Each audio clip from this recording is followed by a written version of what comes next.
Si on pouvait justement en Wallonie promouvoir les produits de tous les Wallons, mais je pense qu'on n'aurait peut-être pas assez de place pour nos produits. Donc ça, ce serait vraiment magnifique. Les produits agricoles ou agroalimentaires n'ont pas uniquement une valeur commerciale. Ils ont aussi valeur d'identité, conditionnent la vitalité des sociétés rurales et influencent tant la santé que l'environnement.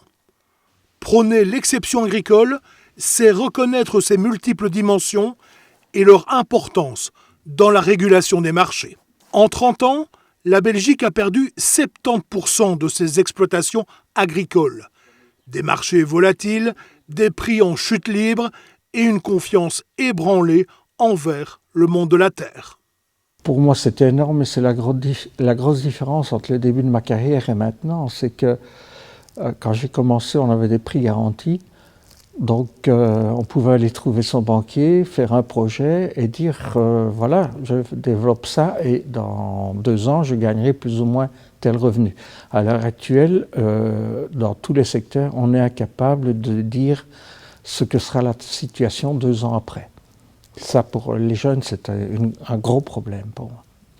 Nous sommes également trop dépendants de normes qui conduisent à une standardisation de la production agricole. Instaurer une exception agricole permettra à chaque État de définir sa propre politique et d'adopter les mesures qu'il juge appropriées pour assurer la sécurité alimentaire de sa population, de préserver son modèle agricole et atteindre des objectifs de développement humain. Ici, moi j'ai le suivi de mon bétail qui rentre ici, donc je connais le bétail depuis le départ jusqu'à la fin. Je sais que la façon dont je les ai élevés, la façon dont je les ai nourris, donc on a vraiment la traçabilité, on est sûr de notre qualité au départ, voilà.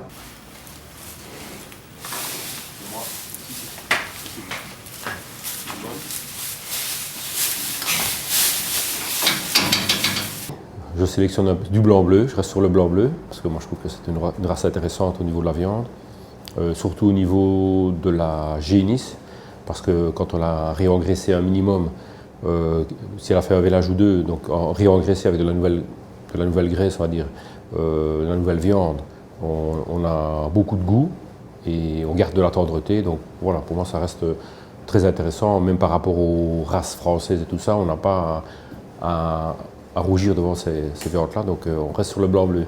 Promouvoir une exception agricole, c'est plus que jamais une nécessité parce que notre humanité dépend de la qualité de ce que nous produisons et consommons. Nos éleveurs, nos producteurs ont un savoir-faire, nos régions une identité et une production à haute valeur ajoutée.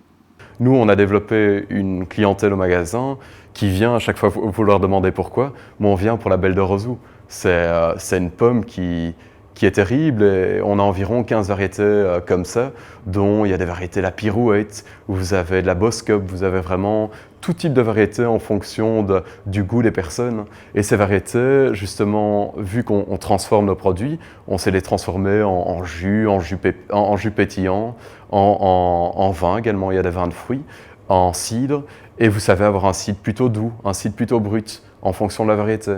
Et donc ça, vraiment, quand on communique aux personnes, ils recherchent ce genre de produits, des produits un peu uniques, quoi, différents que ce qu'on trouve en grande surface.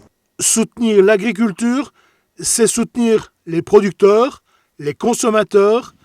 C'est une question de santé démocratique, l'exception agricole.